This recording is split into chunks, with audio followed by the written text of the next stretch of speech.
ರೈತನೋರ್ವ ತಮ್ಮ ಹೊಲಕ್ಕೆ ನಡೆದುಕೊಂಡು ಹೋಗುವಾಗ ದಾರಿ ಮಧ್ಯೆ 500 ರೂಪಾಯಿ ನೋಟುಗಳ 20 ಲಕ್ಷ ರೂಪಾಯಿ ಸಿಕ್ಕಿವೆ.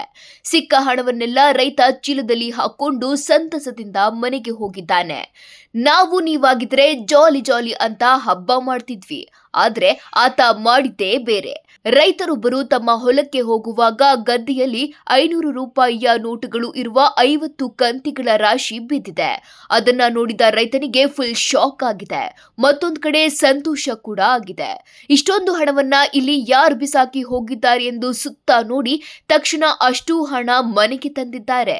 ರೈತನಿಗೆ ಹಣ ಸಿಕ್ಕಿದ್ದನ್ನ ಕಂಡು ಕೆಲವರು ಪೊಲೀಸರಿಗೆ ಮಾಹಿತಿ ನೀಡಿದ್ದಾರೆ. ಮಾಹಿತಿ ಬಂದಿದ್ದೇ ತಡ ರೈತನ ಮನೆಗೆ ಪೊಲೀಸರು ಬಂದಿದ್ದಾರೆ. ನೋಟುಗಳನ್ನ ಸರಿಯಾಗಿ ಪರಿಶೀಲಿಸಿದಾಗ ರಿಸರ್ವ್ ಬ್ಯಾಂಕ್ ಆಫ್ ಇಂಡಿಯಾ ಬದಲು ಚಿಲ್ಡ್ರನ್ಸ್ ಬ್ಯಾಂಕ್ ಆಫ್ ಇಂಡಿಯಾ ಎಂದು ಮುದ್ರಿಸಲಾಗಿದೆ. ಇದರಿಂದ ಪೊಲೀಸರು ಕೂಡ ಫುಲ್ ಶಾಕ್ ಆಗಿದ್ದಾರೆ.